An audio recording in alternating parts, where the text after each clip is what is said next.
पहचान गए दोनों।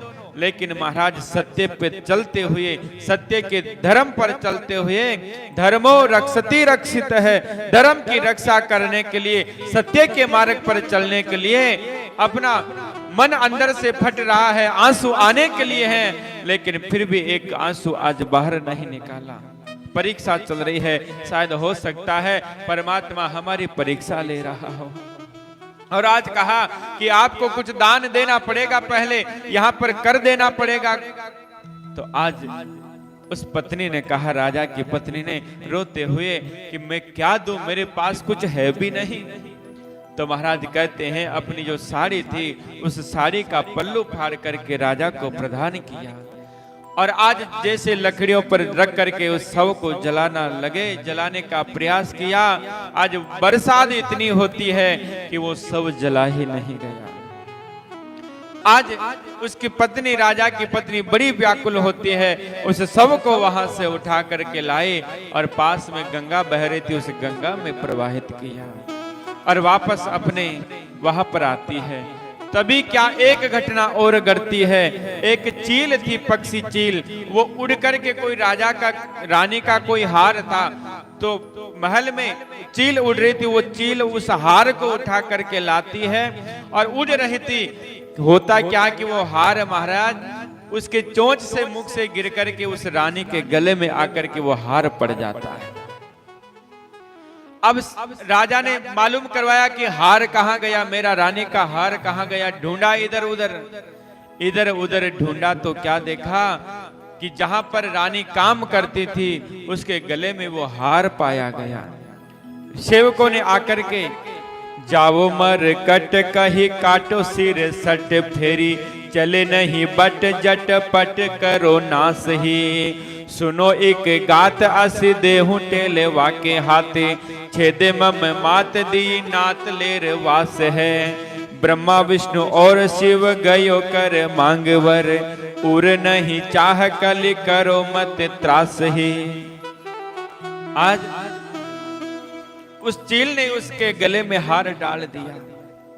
राजा के सेवक दौड़ करके आए और उसको पकड़ करके लेकर के जाते हैं। और जहां पर काम करती है उनको भी आज कहा कि तुम घर में अपने चोर रखते हो और हमारे यहां पर चोरी करवाते हो। आज उस रानी को पकड़ करके लाया जाता है और पकड़ करके जब लेकर के गए तो कहा कि इसको मृत्यु दंड की सजा सुना दो। वहीं पर उसी मरकट के आसपास लेकर के गए। अब जैसे कहा कि इसको मृत्यु दंड दे दो, तलवार लेकर के इसका सिर का अलग कर दो। तब महाराज वो रानी बोल पड़ती है। क्या भाव जगता है रानी का। रानी कहती है, मेरा एक प्रार्थना है, मरने से पहले एक इच्छा है मेरी। बोलो क्या इच्छा है। कि ये तलवार आप, जो मेरे पति हैं, जो कालू चांडाल है वहां पर काम करते हैं, ये तलवार आप उनको प्रदान कर दो। अगर वो अपने हाथों से मेरी गर्दन को काटे तो शायद मेरी मोक्ष हो सकती है, शायद मेरी मोक्ष हो सकती है। बुलाया गया कालू चांडाल के जो राजा रहते थे हरिश्चंद्र, उनको बुलाया और कहा कि ये कार्य तुझे करना होगा, क्योंकि काम यही था उसका, चांडाल का यही काम होता है। और आज जैसे तलवार लेकर के महाराज, जैसे आज राजा भी मन बड़ा दुखित है, लेकिन अपने सत्य के मार्ग पर चलते हुए, सत्य के मार्ग की रक्षा करने के लिए राजा हरिश्चंद्र तलवार लेकर के आज जैसे रानी का सिर काटने के लिए तैयार होते हैं, तभी प्रभु की कृपा होती कि ब्रह्मा विष्णु महेश तीनों वहां पर प्रकट हो जाते हैं। तीनों प्रकट होकर के राजा का हाथ पकड़ लिया और राजा का हाथ पकड़ करके कहा कि हम तुम्हारी भक्ति पर प्रसन्न हुए हैं, हम तुम्हारे जो सत्य के मार्ग पर तुम चल रहे थे, हम तुम्हारे सत्य के मार्ग पर आज प्रसन्न हुए, मांगो क्या वरदान चाहिए। तो आज राजा हरिश्चंद्र बस एक ही बात कहता है, प्रभु मुझे और कुछ वरदान नहीं चाहिए, आपसे बस एक ही वरदान है कि मेरे हृदय में तो कुछ इच्छा नहीं है, अगर देना चाहो तो कलयुग में ऐसी परीक्षा कभी किसी भक्त की मत लेना। बस मैं एक ही आपसे वरदान मांगता हूँ, कलिकाल आने वाला है घनघोर, उसमें आप ऐसे भक्तों की परीक्षा कभी मत लेना, नहीं तो बहुत अनर्थ हो जाएगा, बहुत अनर्थ हो जाएगा। आज परमात्मा महाराज प्रसन्न होते हैं। आज गंगा मैया जो सीधी बह रही थी, आज वो गंगा उल्टी बहने लगती है। और गंगा जब उल्टी बही, जिसमें पुत्र रोहितास को छोड़ा गया था, वो रोहितास पुनः वापस जीवित होकर के महाराज प्रकट होता है। देवता ने कियो छल सूर भयो भेव भल, मैं हूँ विश्वामित्र ऋषि बेटो वन माही जो। अग्नि सु शर्मा अज झपड़ा सु यमराज, शक्ति भई वेश्या पुनि कट्यो नाक ताही जो। सुरपति सर्प जानो चेलहु रंभा की मानो, काशी नृप देव बानो सर्व ही को आही जो। गंगा जी उलटी बही रोई त्वास आयो सही, राज दियो मही राजा रानी मुक्ति जाही जो। अब महाराज ये परीक्षा जब ली तो कौन कौन देवता मिलकर के परीक्षा लेने के लिए आए।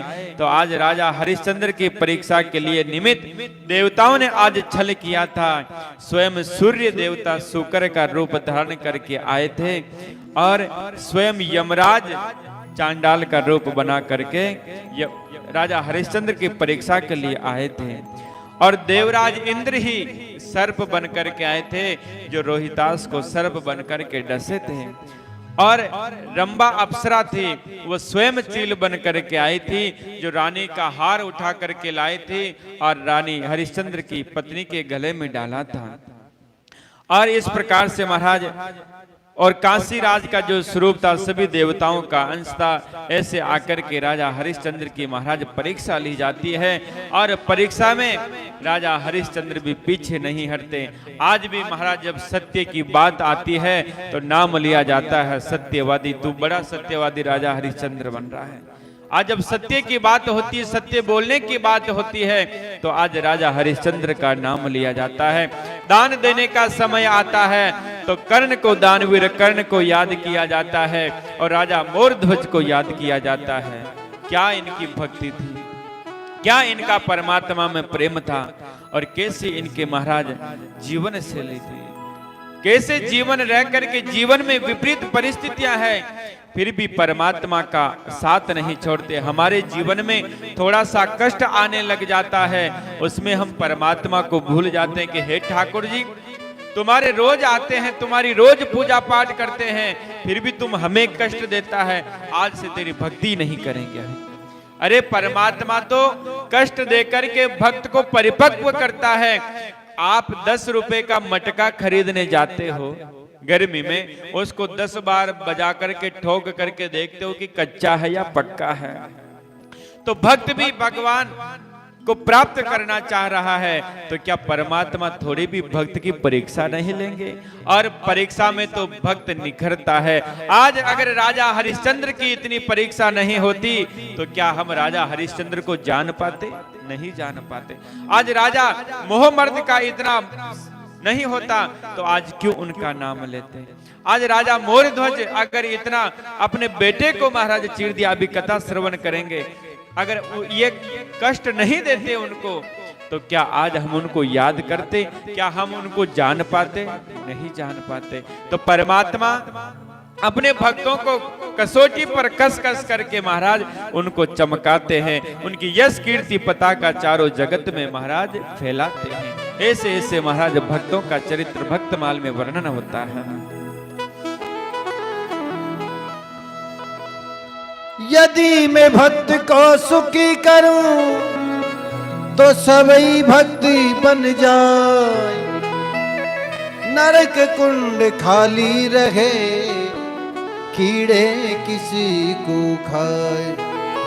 यदि मैं भक्त को दुखी करूं वह कनक से खींचू खाल, अंत नाम छोड़े नहीं वन पाछे करूं निहाल। अरे डस गयो कालो बेरी, डसी गयो कालो बेरी, कंवर रोहितास ने छाती भर भर आवे बेटा, देखो थारी लाश ने छाती भर भर आवे बेटा, देखो थारी लाश ने।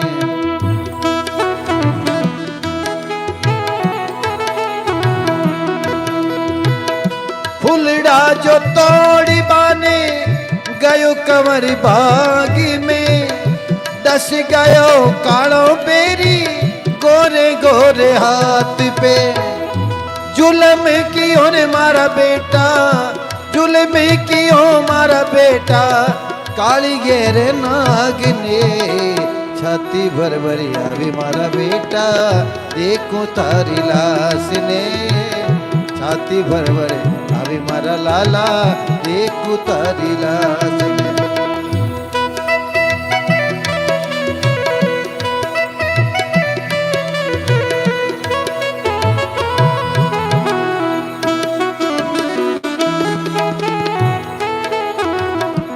और माँ कहती है, बोलो रे बोलो बेटा मुकड़ा से बोलो, माता थारी रोवे रे बेटा एक बार बोलो, माता थारी रोवे लाला एक बार बोलो। दुखड़ो लिखो मारा बेटा, दुखड़ो लिखो मारा बेटा, थारे मारे भाग में छाती भर भरी आवे मारा लाला, देखूं थारी लाश ने छाती भर भरी आवे मारा बेटा, देखूं थारी लाश ने।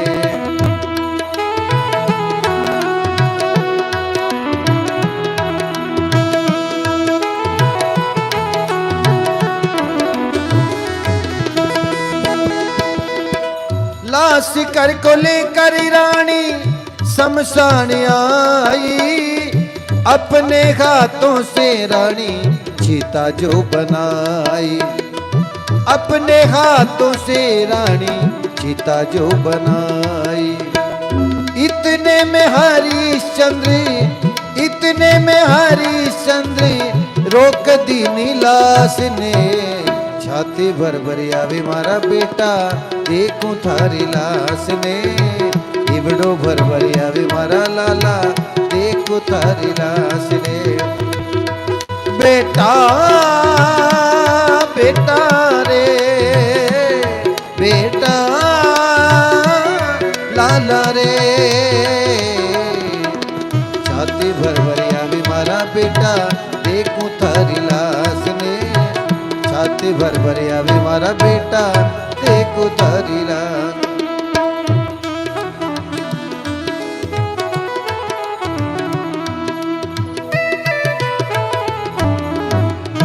बोले भक्त और भगवान की, बोले दादू दयाल महाराज की जय हो।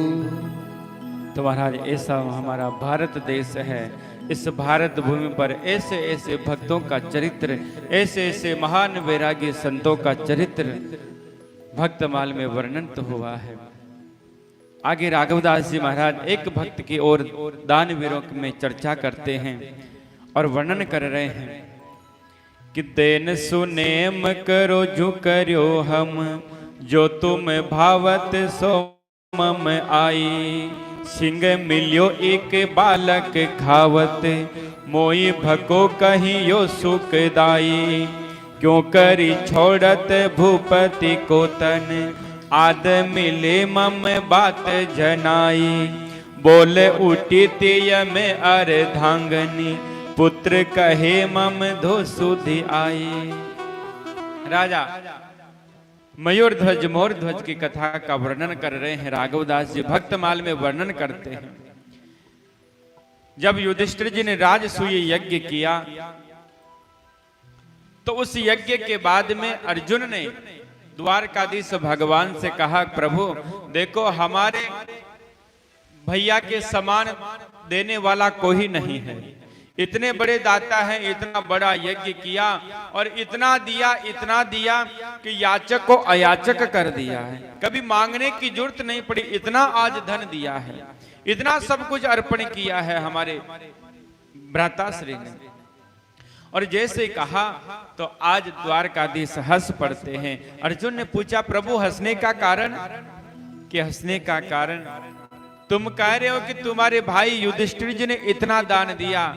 अगर दान देने वालों की अगर लिस्ट देखी जाए तो सबसे नीचे नाम तुम्हारा भाई का नाम आता, सबसे नीचे आता है दान देने वालों में अगर लिस्ट देखी जाए तो। अर्जुन ने कहा महाराज ये कैसे हो सकता है, इतना बड़ा यज्ञ किया और यज्ञ में इतना धन संपत्ति वैभव सब कुछ तो लुटाया, सब कुछ अर्पण किया, फिर भी नीचे नाम है, तो फिर ऊपर किसका नाम है महाराज। तो आज महाराज जैसे कहा तो द्वारकाधीश ने कहा कि सबसे ऊपर नाम दान देने की बात आती है तो सबसे ऊपर ही ऊपर नाम राजा मोरध्वज का नाम आता है, राजा मयूरध्वज का नाम आता है। अर्जुन ने पूछा कि वो कैसे प्रभु, मैं नहीं मान सकता हूं, तो परीक्षा ले लो जाकर के। प्रभु ने कहा कि हम हमारे भक्त की परीक्षा नहीं ले सकते, हमें तो विश्वास है, तुम ले लो जाकर के परीक्षा। नहीं प्रभु आपको साथ चलना पड़ेगा। और आज कृष्ण अर्जुन और दोनों तो ब्राह्मण का रूप बनाते हैं और यमराज को बुलाया और यमराज को एक बुढ़ा शेर बनाया, यमराज को एक बुढ़ा शेर बना करके तीनों चल देते हैं कहां, जहां पर राजा मोरध्वज का राज्य था उस द्वार पर जाकर के आवाज लगाते हैं तीनों। दोनों ब्राह्मण हैं, अर्जुन और कृष्ण ब्राह्मण रूप बने और यमराज जो था वो एक बुढ़ा शेर बनता है। तीनों द्वार पर पहुंच जाते हैं और कहते हैं भिक्षाम देहि, भिक्षा की याचना की है। जाकर के राजा ने कहा महाराज द्वार पर कोई मांगने के लिए आया है, द्वार पर कोई मांगने के लिए आया है। तो राजा ने कहा कि अभी उनको बोलो कि कुछ देर तक रुके, हम थोड़ा भगवान का पाठ पूजा कर लें।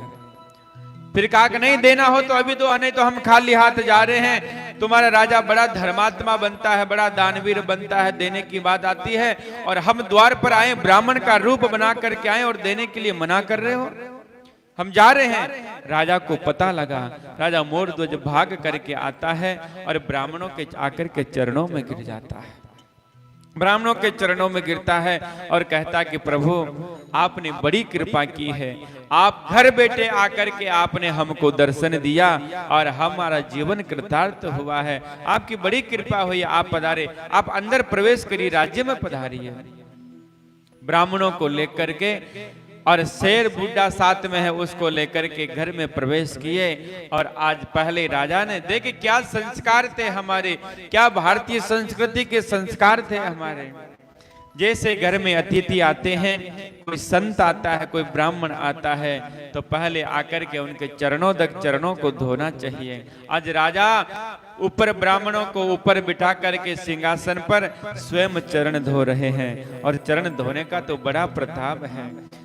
कल सुदामा जी की कथा सुने थे, स्वयं सुदामा जी महाराज के चरण त्रिलोकी का नाथ द्वारकाधीश धोता है।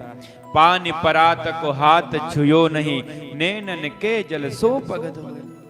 आंखों के पानी जब तक लाती रुक्मणी जी तब तक आंखों के पानी से महाराज आज सुदामा जी के चरण धो दिए और चरण धोने की बड़ी महत्वता है। तो महाराज आए, चरण धोए। चरण धोने के बाद में राजा मयूरध्वज ने कहा आप भोजन करिए, आप क्या लेंगे भोजन में, क्या बनाऊं, आप कहे जो बनवा दो। तो आज दोनों जो ब्राह्मण बने थे उन ब्राह्मणों ने कहा कि हम तो राजन बाद में भोजन करेंगे, पहले हमारे साथ में जो शेर है ये शेर हमारा भोजन करेगा, उसके बाद में हम भोजन करेंगे। तो राजा ने जैसे सुना कि ठीक है महाराज, अभी क्या बनवाऊं तुम इस शेर के लिए, हलवा बना दो, पकौड़ी बनवा दो, बढ़िया अच्छा जो कहो बनवा दो शेर के लिए। तो ब्राह्मण जो थे कहा कि नहीं नहीं, हमारा शेर ये नहीं खाता है, हमारा शेर मांसाहारी है और जो शेर का जो भोजन है ये वही भोजन करेगा, मांसाहारी है। तो राजा ने कहा ठीक है महाराज, मैं अभी मंगा देता हूं। तो बोले क्या मंगाओगे? कि महाराज अभी मंगा देता हूं, मैं अभी व्यवस्था करता हूं। क्या किसी कोई जानवर को मंगाओगे, क्या कहीं से मंगाओगे? ना ना महाराज। तो फिर क्या करोगे? क्या महाराज क्या किसी का वध करोगे? अरे ना महाराज, प्रजा का क्यों वध करूंगा, प्रजा तो परमात्मा स्वरूप होती है, मैं किसी का वध नहीं करूंगा, नहीं कोई जीवित जानवर को ला करके यहां पर इसके सामने डालूंगा। फिर क्या करोगे? कि महाराज मैं अपनी जांग का मांस काट करके और आपके शेर को डालूंगा। जैसे कहा तो ब्राह्मणों ने कहा नहीं राजन, हमारा जो शेर है वो बुढ़ा है और इसके दांत नहीं है, इसलिए कठोर मांस नहीं खा सकता है। कोई कोमल कोमल कोई मांस हो तो ये हमारा शेर खा सकता है, नहीं तो नहीं खा सकता है। अब महाराज राजा बड़ा संकोच में पड़ गया कि मैं क्या करूं। रानी ने कहा कि महाराज मैं हूं, मेरा मांस काट करके आप सिंह को खिला दीजिए। तभी महाराज ये बात पुत्र सुन रहा था।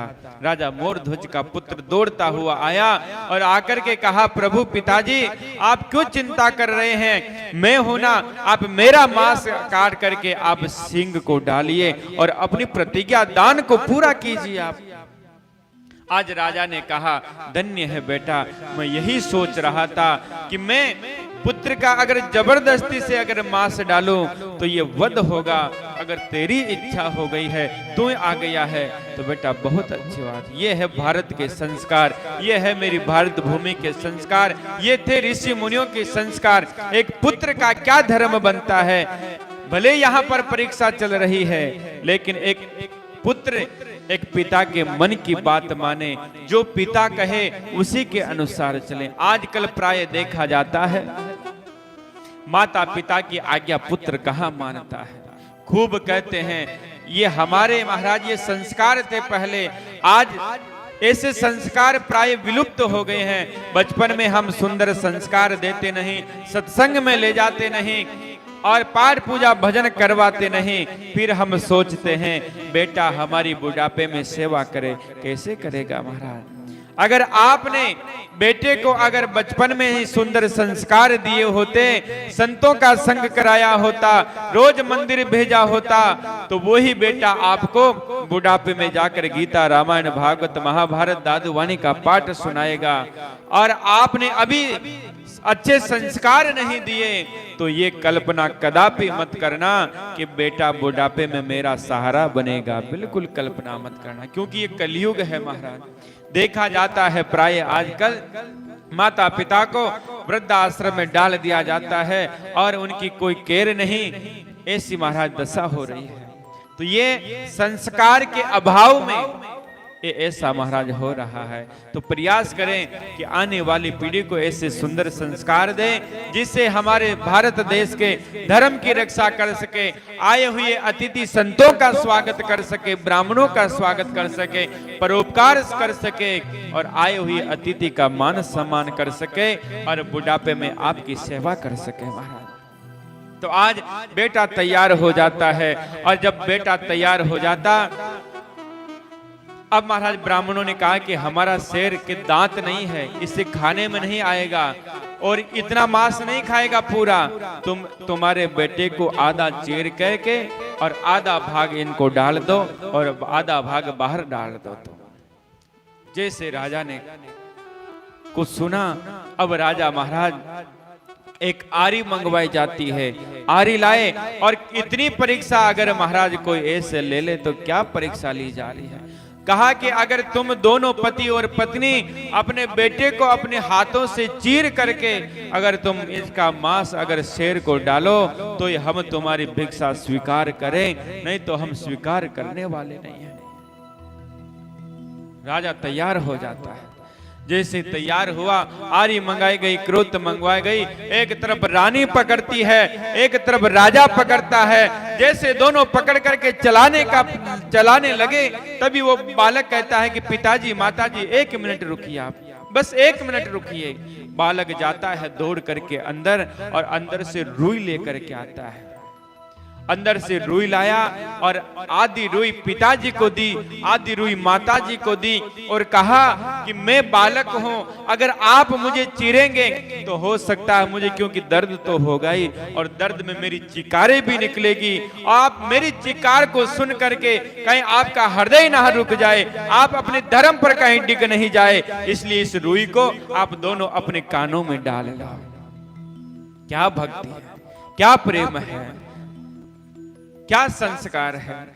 क्या कह रहा है बालक की पिताजी, मैं चीखूंगा जब आप मुझे चीरेंगे, हो सकता है आपका मन प्रवर्तित हो जाए, मन पिघल जाए, आप अपने मार्ग पर धर्म से रुक जाए। आप रुई को अपने कालों में डाल लो जिससे कि मेरी आवाज आप तक नहीं आ सके, और आंखों की आप पट्टी बांध करके अपना धर्म का महाराज कार्य करिए। ऐसा कहते हैं, भक्तमाल में वर्णन किया कि बात सुनो नृप गात तिया सुते, चिरहि भीर नहीं लव भाके, शीस करोत धर्यो सुचिर्यो मुख, नीर ढर्यो द्रग भीरन भाके, छोड़ चले गही पाव कहे इमी, रोवत है बिन काम ही नाखे, नैन लिए भरी रूप धर्यो हरि, दूर करियो दुख है अभिला के। आज राजा और रानी ने आंखों पर पट्टी बांधी।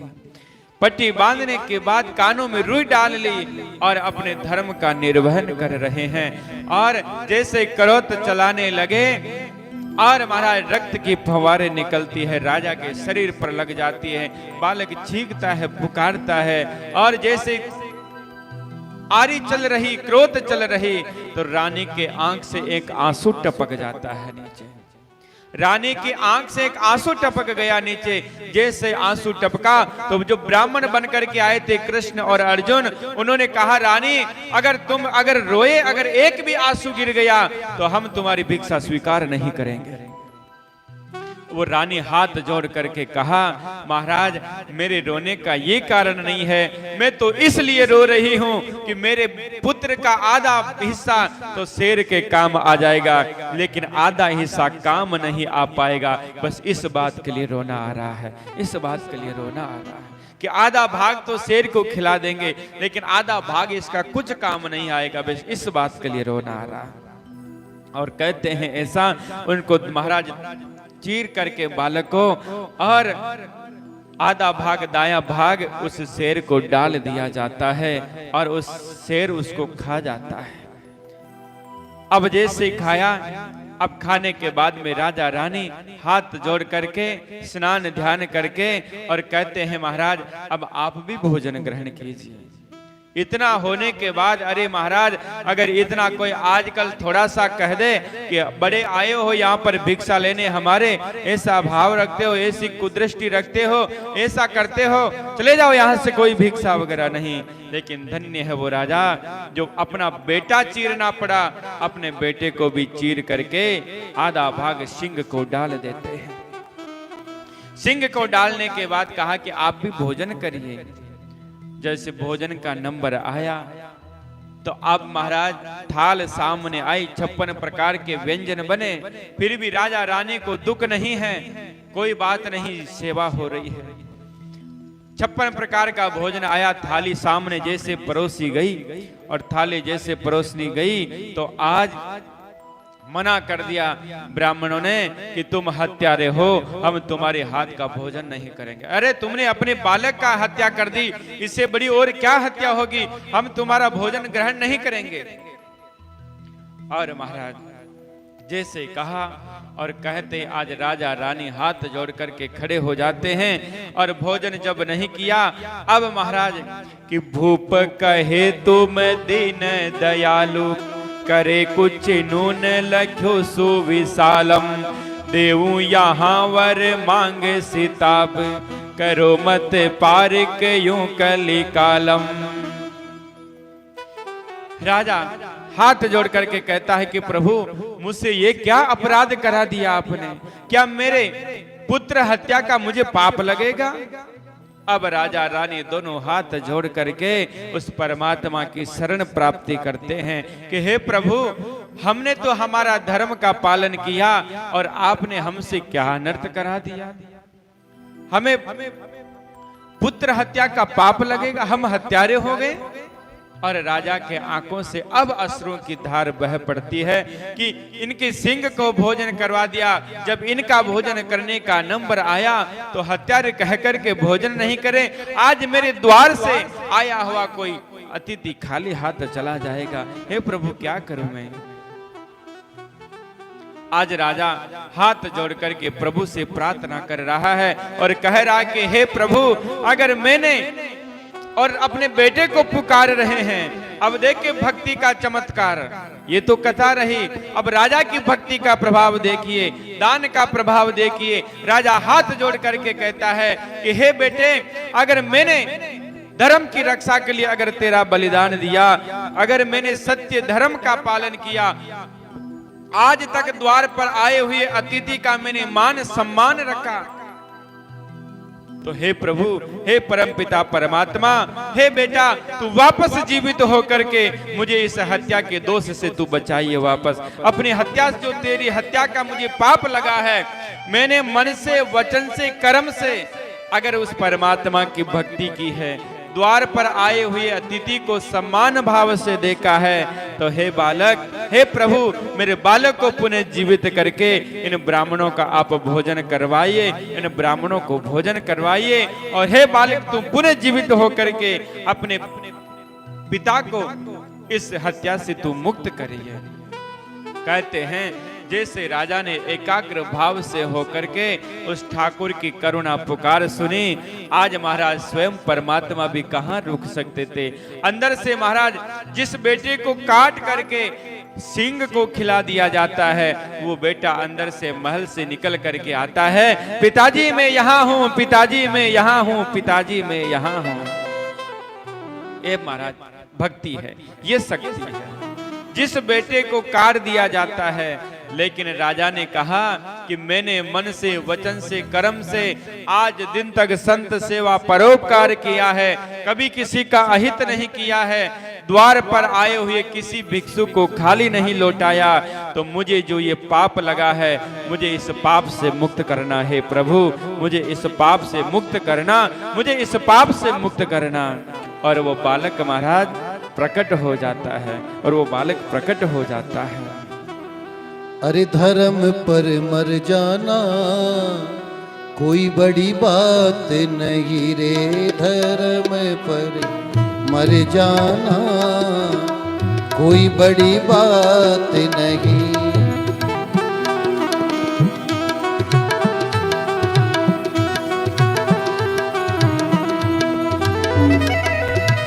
कोई बड़ी बात नहीं धर्म पर, कोई बड़ी बात नहीं रे, धर्म पर लुट जाना कोई बड़ी बात नहीं रे, धर्म पर मर जाना कोई बड़ी बात नहीं।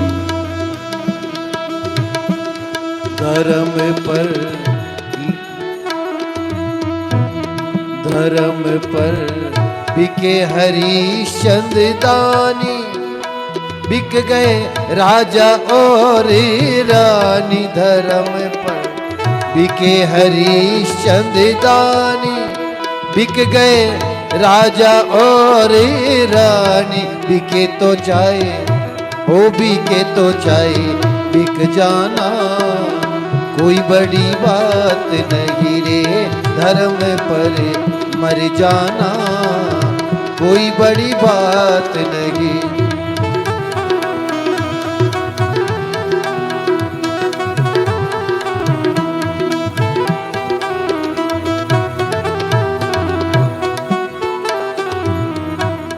धर्म पर मरे मोर ध्वज राजा, अपने हाथों से सिर काटा। धर्म पर बिके मोर ध्वज राजा, अपने हाथों से सिर काटा। कटे तो चाहे ओ मरे तो चाहे मर जाना कोई बड़ी बात नहीं रे, धर्म पर मर जाना कोई बड़ी बात नहीं।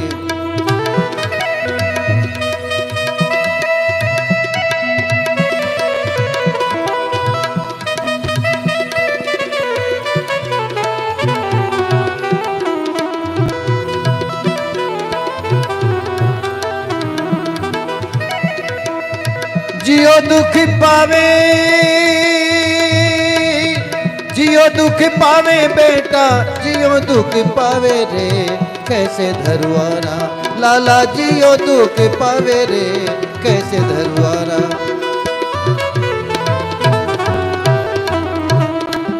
ए लाला गणु गबरावे रे, कैसे धरु आरा।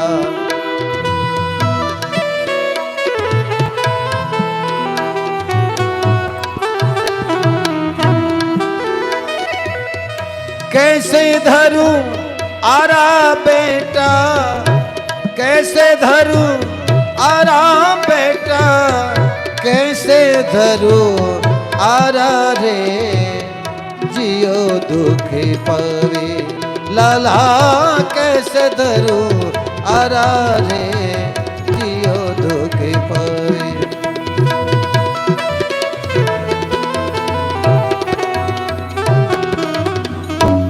बोले भक्तों भगवान की, दादू दयाल महाराज की जय हो। तो राघवदास जी महाराज ने भक्तमाल में ऐसे ऐसे भक्तों का वर्णन किया है जो दान देकर भी अपने आप को इस धराधाम से अमर कर गए, और ऐसी भक्ति महाराज उनमें प्राप्त थी। ऐसी भक्ति के प्रभाव से, सत्य के प्रभाव से, तप के प्रभाव से आज भी उन राजाओं का नाम लिया जाता है जिनको परमात्मा पर इतना प्रेम विश्वास होता है। आगे राघवदास जी महाराज भक्तमाल में नवदा भक्ति के जो प्रधान भक्त हुए, नवदा भक्ति के जो प्रधान भक्त हुए, उन प्रधान भक्तों का चर्चा राघवदास जी महाराज बड़े सुंदर भाव से कर रहे हैं।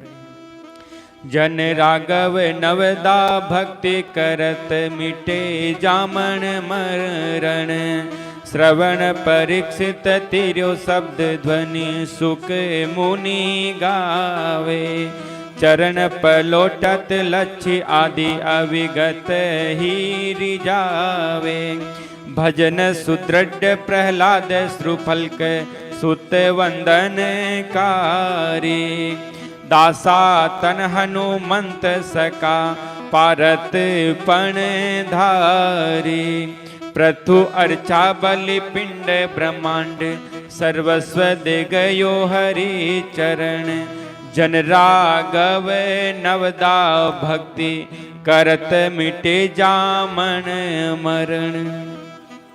नवदा भक्ति बताई गई है। श्रवणम कीर्तनम विष्णु स्मरणम पाद सेवचनम अर्चनम वंदनम दास्य संख्यात्मत्म निवेदनम। ये 9 प्रकार की भक्ति बताई गई है।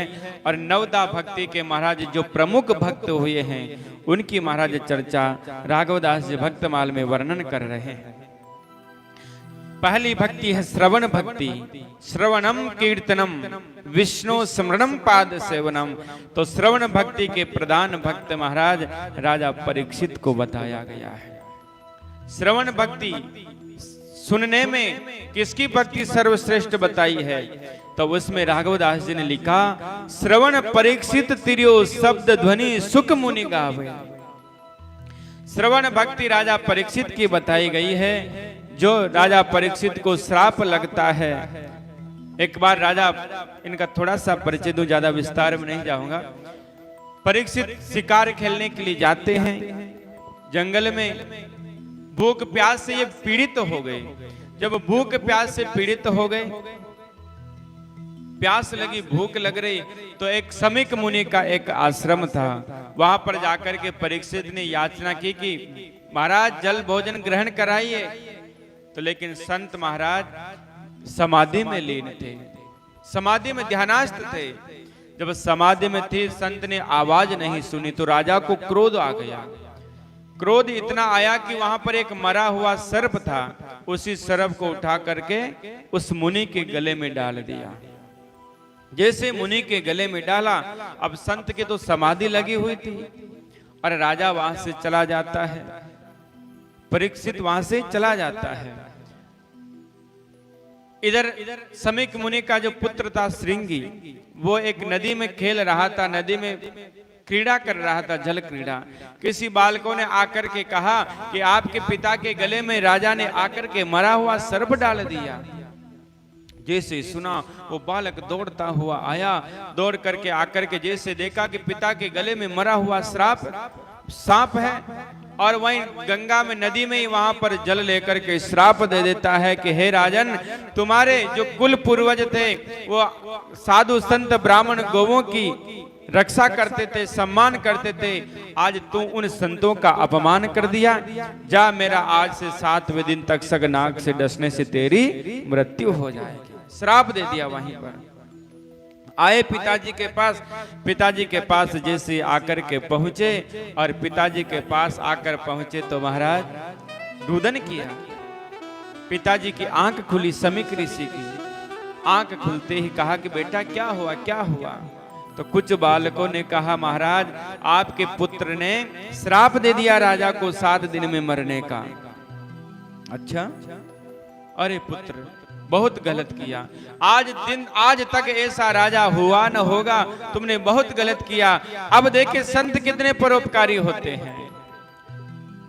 अब श्राप तो दे दिया, लेकिन संत समीक ऋषि कहते हैं अपने 1-2 शिष्यों को बुला करके कहा कि जाकर के राजा परीक्षित को कह दो कि संतों के शब्द, ब्राह्मणों के शब्द कभी मिथ्या नहीं होते हैं। उनको बोल दो कि आज के 7 दिन में तुम्हारी मृत्यु होगी, तुम्हारे अपने जीवन का कल्याण करना चाहो तो तुम कर सकते हो। आकर के कहा, अरे राजा परीक्षित ने जैसे घर आया और आज मन बड़ा पश्चाताप हुआ, और जब पश्चाताप हुआ तो कहता है कि क्या हो गया आज मेरे को। तभी कुछ शिष्य आकर के कहे, महाराज आपको मुनि के पुत्र ने श्राप दिया है, 7 दिन में आपकी मृत्यु हो जाएगी, 7 दिन में आपकी मृत्यु होगी तक्षक नाग के डसने से। जैसे कहा, राजा महाराज दुखी नहीं हुआ, और राजा नाचने लगा, गाने लगा कि मुझे अब इस दुनिया में मैं पहला ऐसा आदमी हूं जो कह सकता हूं दावे के साथ कि 7 दिन पहले मेरी मृत्यु नहीं होगी। नहीं तो कोई गारंटी नहीं लेता कि मैं 7 दिन तक जीवित रहूंगा, पल का ही भरोसा नहीं। और राजा ने सुना परीक्षित ने, और आज घर पर भी मिलने नहीं गया। सोचा कि पत्नी से मिलूंगा, बेटों से मिलूंगा, परिवार वालों से मिलूंगा, तो हो सकता है मोह हो सकता है, प्रेम हो जाए, और उस प्रेम में बंध जाऊं और संतों के दर्शन करने के लिए मैं नहीं जा सकूं। और आज वही परीक्षित सब कुछ त्याग करके घर से बाहर निकल जाते हैं, गंगा के तट पर पहुंचते हैं, और सब संत महात्माओं से एक ही बात पहुंचता है, महाराज म्रियमाणस्यम किम कर्तव्यम। म्रियमाणस्यम किम कर्तव्यम, क्या प्रश्न किया कि महाराज जल्दी मरने वाले इंसान को क्या करना चाहिए। ये नहीं कहा कि मेरी मृत्यु 7 दिन में होगी, मुझे क्या करना है। ये कहा मानो सबके लिए प्रश्न किया हो, म्रियमाणस्यम किम कर्तव्यम, जल्दी मरने वाले इंसान को क्या करना चाहिए। उसी समय महाराज सुखदेव भगवान आते हैं और कैसे आगे भागवत कथा श्रवण कराते हैं आप सबको ये विदित है, ज्यादा विस्तार में जाने की आवश्यकता नहीं है। तो यहाँ पर राघवदास जी महाराज ने वर्णन किया कि जन राघव नवदा भक्ति करत मिटे जामन मरण, श्रवण परीक्ष तिरो शब्द ध्वनि सुख मुनि गावे। श्रवण भक्ति के आचार्य महाराज प्रधान भक्त राजा परीक्षित को बताया, और ऐसी कथा सुनी 7 दिन तक। महाराज ऐसी कथा सुनी कि 7वें दिन तक तो विमान उनको लेने के लिए आ जाता है। विमान में बैठ करके परीक्षित परम धाम को प्राप्त होते हैं। ये परमात्मा की भक्ति है, ये श्रवण की शक्ति है। दूसरे में महाराज आगे वर्णन किया, श्रवण भक्ति के आचार्य राजा परीक्षित को बताया, और कीर्तन भक्ति के प्रधान भक्त श्री सुखदेव जी महाराज को वर्णन किया। कीर्तन भक्ति, कीर्तन गा गा करके भगवान को जो रिझाते हैं वो सुखदेव भगवान, सुखदेव मुनि की महाराज वर्णन किया गया कि इन्होंने जो नवदा भक्ति के जो प्रधान भक्त हैं उनमें महाराज प्रथम भक्त परीक्षित श्रवण भक्ति के श्रवणम कीर्तनम, कीर्तन भक्ति के आचार्य हैं साक्षात श्री सुखदेव भगवान। राघवदास जी ने सुखदेव जी के बारे में वर्णन किया कि कौन थे सुखदेव जी महाराज।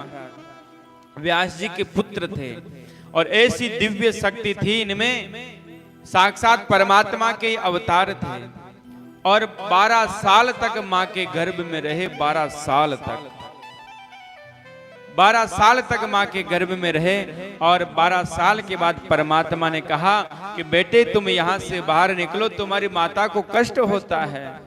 तो सुखदेव भगवान कहते हैं प्रभु ये बाहर जो संसार में आपकी जो माया है, ये माया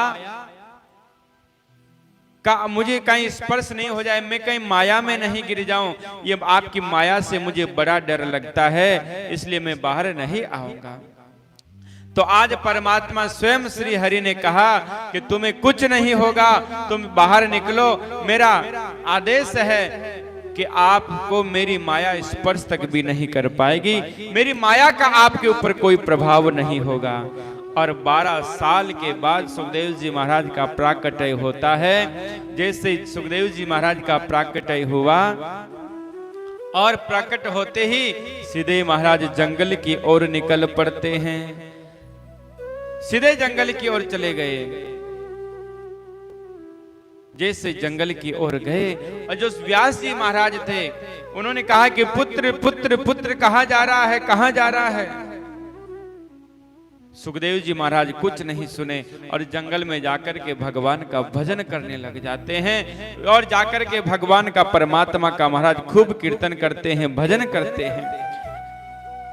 भजन करने के बाद व्यास जी महाराज ने जब भागवत की रचना की, 2-5 श्लोक रटा करके शिष्यों को जंगल में सुनाया। उन श्लोकों को सुनकर के सुखदेव भगवान पुनः वापस आते हैं और वापस आकर के बैठ करके विधि विधान से व्यास जी महाराज से भागवत सुनी और वही भागवत राजा परीक्षित को समय आने पर शुक्रताल में गंगा के तट पर सुखदेव मुनि श्रवण कराते हैं। ऐसे महान कीर्तन भक्ति के आचार्य श्री सुखदेव भगवान हैं। बोले भक्तवत्सल भगवान की। आगे महाराज पाद सेवन, श्रवणम कीर्तनम विष्णु स्मरणम पाद सेवनम। पाद सेवन की भक्ति श्री लक्ष्मी जी महाराज को बताई गई है कि पाद सेवन की भक्ति प्रधान भक्त श्री लक्ष्मी जी है, जो शेष क्षीर सागर में निरंतर भगवान के पाद प्रहार चरण दबाती रहती है और खूब परमात्मा का कीर्तन करती है और खूब सेवा में रहती है, चरणों की सेवा में निरंतर रहती है। ऐसे महाराज लक्ष्मी जी को पाद सेवन भक्ति का अधिकारी बताया गया है। स्मरणम भक्ति के आचार्य प्रधान आचार्य प्रहलाद जी भक्त, प्रहलाद की कथा हमने श्रवण की है, कैसे इन्होंने परमात्मा की भक्ति की है और कैसे अपने जीवन का कल्याण किया है, वो हमने श्रवण किया है। और आगे महाराज दास्य भक्ति है। दास्य भक्ति के प्रधान आचार्य अर्जुन जी महाराज को बताया गया, जो दास बन करके सदैव महाराज परमात्मा की चरणों की सेवा में रहते हैं। ऐसे महाराज अर्जुन जी महाराज को बताया गया है। अर्चन भक्ति के प्रधान भक्तन महाराज पृथु, जिन्होंने महाराज इस पृथ्वी की रचना की है और नगर ग्राम बनाए, और जो संसार में नगरों की व्यवस्था है, ग्रामों की व्यवस्था है, ये सब पृथु महाराज के द्वारा ही निर्धारित हुई है। तो ये आत्मनिवेदन भक्ति के ये आचार्य है महाराज, अर्चन भक्ति के। और आत्मनिवेदन भक्ति के आचार्य है भक्त बलि, जो सर्वस्व अपना सब कुछ दे करके भगवान को अर्पण कर दिया है। इस प्रकार से महाराज 9 भक्ति के जो 9 आचार्य है उनका महाराज वर्णन किया है। आगे 10 चक्रवर्ती भक्तों का भी यहाँ पर वर्णन प्राप्त होता है। सूक्ष्म में ही राघवदास जी महाराज ने वर्णन किया है। 10 चक्रवर्ती भक्त कौन कौन हुए कि कागभूषण रुमार कंडे मुनि याज्ञवल्क क्रिया कर्म जीते शेष शंभुवक दालभ्य लोमस ध्यान समाधि ही में युग बीते खट्टवांग दिलीप अजो अज पाल ऋषभ देव अरिहंत उदिते रागो कहे चकवे सट ये 10 राम परामुख ते गए रीते। ये 10 चक्रवर्ती भक्तों का यहाँ पर लक्षण बता रहे हैं। 10 चक्रवर्ती भक्तों में सर्वप्रथम काकभूषण जी महाराज का वर्णन प्राप्त होता है। पहले ये सगुण साकार ब्रह्म के उपासक थे काकभूषण जी महाराज, प्रेमी भक्त एक ब्राह्मण थे ये। एक दिन सुमेरु पर्वत पर इनको लोमस ऋषि के दर्शन हुए। जब दर्शन हुए तो भगवान के साकार रूप की चर्चा करते। अब चर्चा करते सुमेरु पर्वत पर, तो लोमस ऋषि भगवान की चर्चा करते, श्रवण करवाते। तो ये महाराज भगवान की कथा का खंडन करते। जब खंडन करते तो आज महाराज लोमस ऋषि ने इनको श्राप दे दिया और कहा कि जो तुम का करते हो, कुतर्क करते रहते हो, तुम कौवा बन करके प्रकट हो जाओ। तो वही महाराज लोमस ऋषि के श्राप से जो एक ब्राह्मण भक्त थे पहले, वो महाराज काकभूषुंडी बनते हैं। और कैसे महाराज इन्होंने काकभूषुंडी रामायण लिखी है। और जब गरुड़ जी को संशय हो जाता है, अभिमान हो जाता है कि ये कैसे भगवान, जब राम रावण का युद्ध चल रहा था, नागपास में भगवान को बांध दिया जाता है, राम जी को लक्ष्मण को। गरुड़ जी जाकर के उस नागपास को मुक्त करते हैं। तब संशय हो गया कि ये कैसे भगवान है जो बंधन में बंध गए। तो महाराज संशय हुआ इनको, तो इनको सबके पास ये गए। तो इनको कहाँ भेजा? काकभूषण जी के पास भेजा कि आपकी संशय की निवृत्ति काकभूषण जी के वहां पर होगी, जो नीलगिरी पर्वत पर बैठ करके गरुड़ जी महाराज को संपूर्ण राम कथा श्रवण कराते हैं। ऐसे काकभूषण जी महाराज को भी नमन वंदन किया गया। 10 चक्रवर्ती भक्तों में काकभूषण जी महाराज का भी वर्णन प्राप्त होता है। और जब भगवान राम अवतार लेते हैं तो काकभूषण जी 5 साल तक अयोध्या में भगवान की लीला का आनंद का दर्शन करते हैं। 5 साल तक अयोध्या में निवास करते हैं। अयोध्या में रहने के बाद जो झूठन प्रसादी, जब परमात्मा भोजन करते, कोई झूठन ग्रास कोई आंगन में गिर जाता, उसी ग्रास को काकभूषण जी लेकर के पान करते और अपने जीवन का धीरे धीरे कल्याण करते, जीवन का निर्वाह करते। ऐसे महाराज चक्रवर्ती भक्त हुए हैं। आगे महाराज याज्ञवल्क्य जी भी 10 चक्रवर्ती भक्तों में हुए हैं। ये भी एक श्रेष्ठ ऋषि है, जो इनका भी बड़ा सुंदर वर्णन आता है। एक बार तीर्थराज प्रयाग में याज्ञवल्क्य मुनि गए और भरद्वाज जी का तीर्थराज प्रयाग में आश्रम है। भरद्वाज मुनि बस ही प्रयागा, तिन्हि राम पद अति अनुरागा। याज्ञवल्क्य जी भी वहां पर गए। जब माघ का मेला भरता है तीर्थराज प्रयाग में, आज भरद्वाज जी महाराज याज्ञवल्क्य जी के चरण पकड़ लेते हैं। जब जा रहे थे, माघ मेला पूरा हो जाता है, चरण पकड़ लिया। और चरण पकड़ने के बाद में भरद्वाज जी मुनि कहते हैं, महाराज मेरे मन में एक संदेह है, मेरे मन में एक संदेह है, इस संदेह की निवृत्ति कीजिए। तो याज्ञवल्क्य जी महाराज ने कहा कि आप 1 महीना तक मैं यहाँ रुका, तब तक तो आप पूछे नहीं, अब जब जाने का समय आया तो आप कैसे पूछ रहे हैं? तो भरद्वाज जी महाराज कहते हैं कि महाराज मैं पूछना चाहता हूं, मेरे मन में संदेह था, क्या पता पूछूं या नहीं पूछूं। मेरे मन में संदेह है कि राम कौन है, राम कौन है। तो राम के बारे में जब प्रश्न किया तो महाराज याज्ञवल्क्य जी महाराज भरद्वाज जी मुनि को संपूर्ण राम कथा का श्रवण कराते हैं और पूरी राम कथा सुनाई। बड़ी ही अद्भुत याज्ञवल्क्य जी ने तीर्थराज प्रयाग में बैठ करके बड़ी सुंदर भाव से राम कथा का वर्णन किया। ऐसे महाराज याज्ञवल्क्य जी महाराज हुए। ये भी 10 चक्रवर्ती भक्तों में इनकी भी महाराज गिनती आती है। एक 10 चक्रवर्ती भक्तों में आगे एक खटवांग नाम के राजा हुए, जो देवताओं के देवासुर संग्राम में देवताओं के युद्ध में जाया करते थे और देवताओं की रक्षा करते थे। एक बार देवताओं ने कहा कि महाराज आप वरदान मांगिए, क्या चाहिए आपको। तो खटवांग एक ऐसे राजा थे, अब उन्होंने पूछ लिया कि मैं आराम करना चाहता हूं, लेकिन आप एक बार बताइए कि मेरी उम्र कितनी शेष है। खटवांग ने प्रश्न किया कि मेरी आयु कितनी शेष है अभी।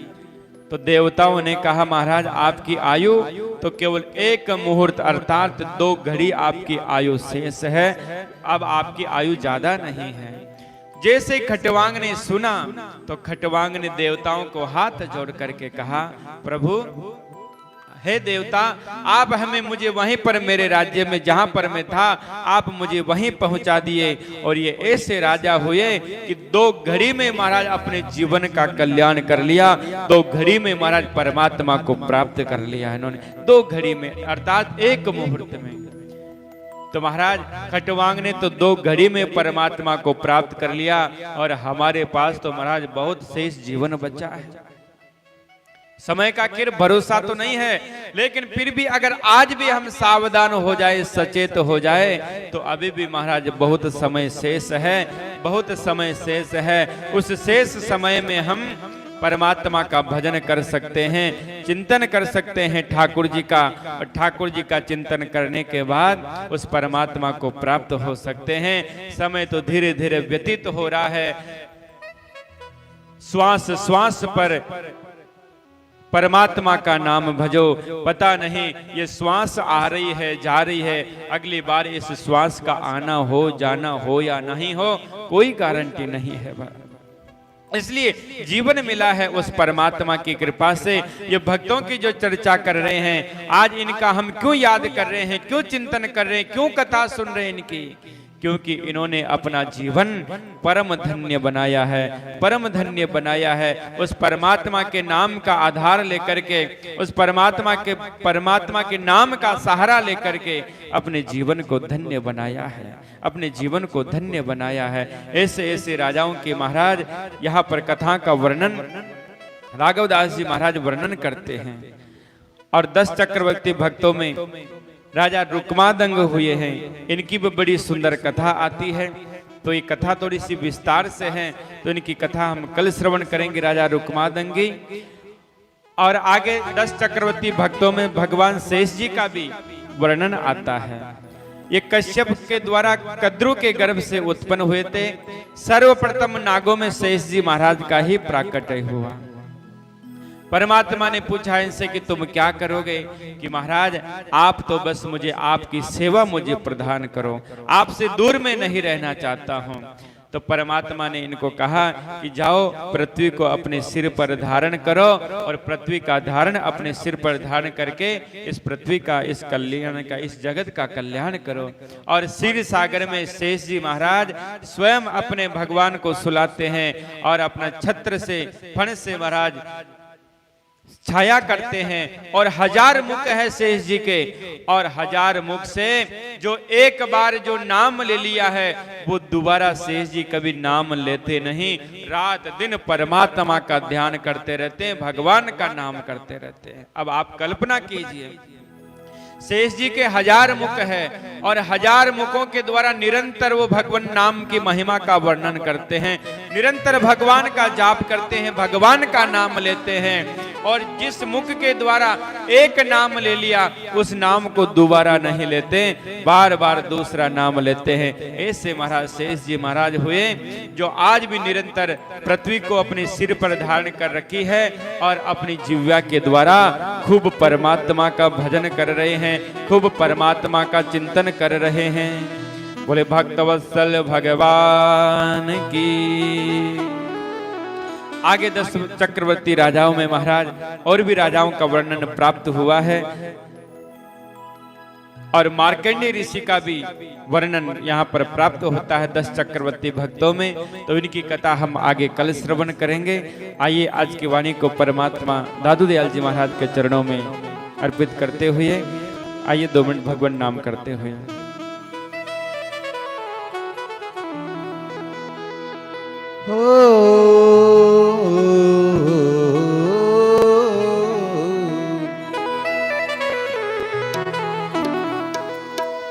मेरे प्रभु की महिमा जग से निराली, मेरे हरि की महिमा जग से निराली।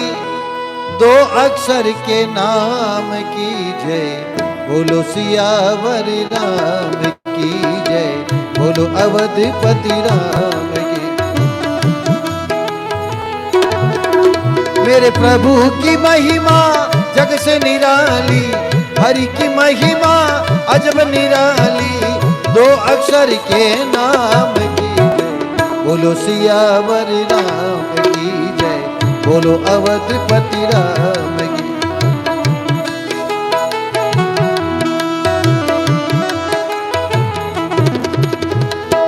जब नहीं जानी प्रभु की प्रभुताई, निर्बल के बल है रघुराई। जब नहीं जानी प्रभु की प्रभुताई, निर्बल के बल है रघुराई।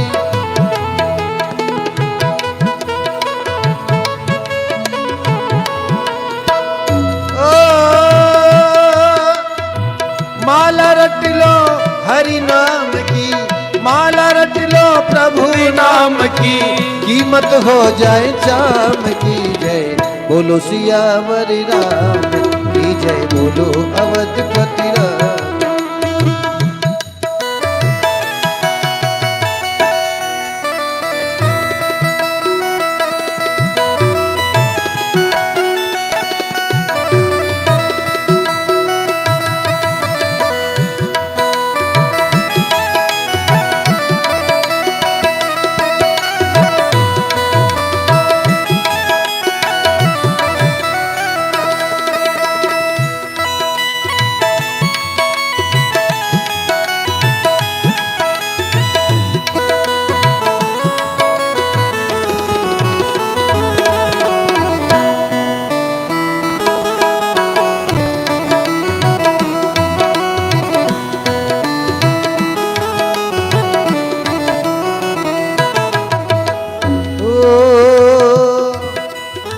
हाड मांस का पुतला तेरा, दुर्गंधी जिसमें हम बसेरा।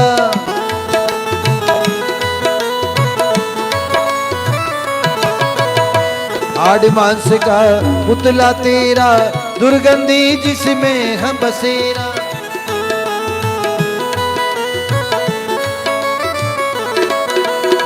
माला रट ले हरि नाम की, माला रट ले दादू नाम की, कीमत हो जाए चाम की जय, बोलो सियावर राम की जय, बोलो अवधपति राम की।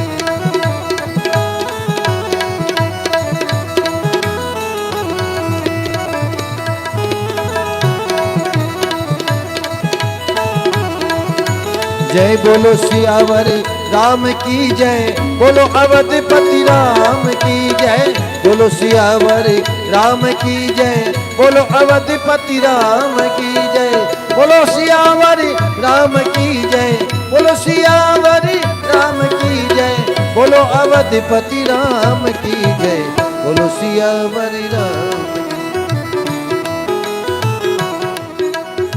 जीवन प्रभु के अर्पण कर दो, प्रभु चरणों में ध्यान लगा लो।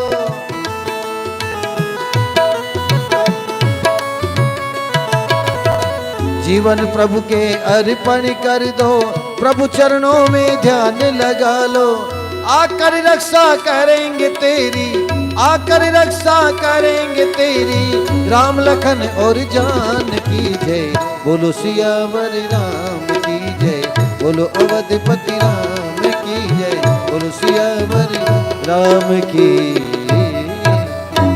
बोले रामचंद्र भगवान की।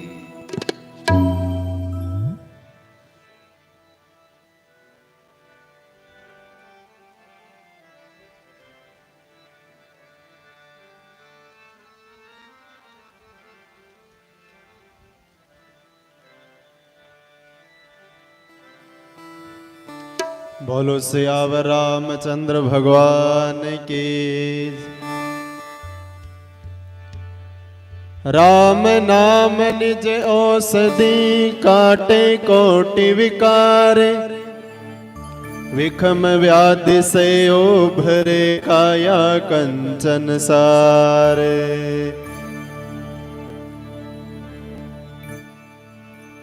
राम का सुमिरन किया करो, राम का सुमिरन किया करो, उसके सहारे जिया करो, जो दुनिया का मालिक है ना नाम उसी का लिया करो, जो दुनिया का मालिक है नाम उसी का लिया करो। राम का सुमिरन किया करो, राम का सुमिरन किया करो, उसके सहारे जिया करो, जो दुनिया का मालिक है नाम उसी का लिया करो।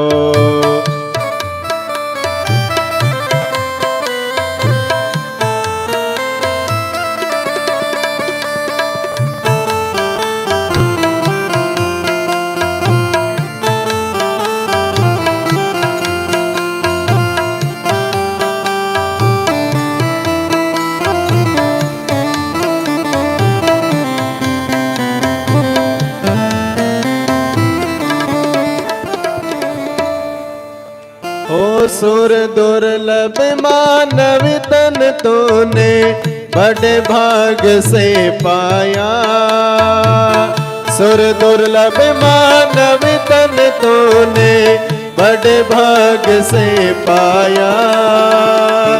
विषयों में फंस करके बंदा हेरा जन्म गमाया, विषयों में फंस करके बंदा हेरा जन्म गमाया।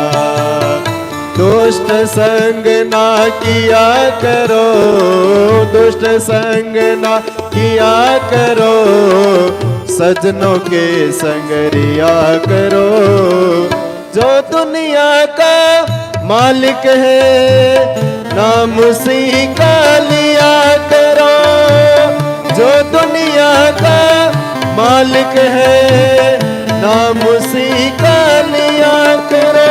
हरे रामा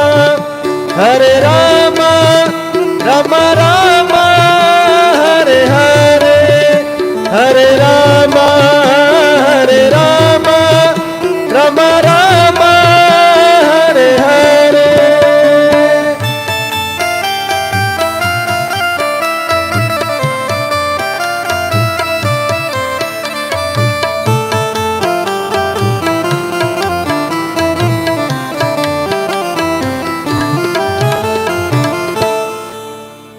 पता नहीं यह कब रुक जाए चलते चलते सांसा, पता नहीं यह कब रुक जाए चलते चलते सांसा। एक पल में सब खत्म हो जाए जग का यही तमाशा, एक पल में सब खत्म हो जाए जग का यही तमाशा। सुबह शाम जप किया करो, सुबह शाम जप किया करो, नाम प्रभु का लिया करो, जो दुनिया का मालिक है नाम उसी का लिया करो, जो दुनिया का मालिक है नाम उसी का लिया करो।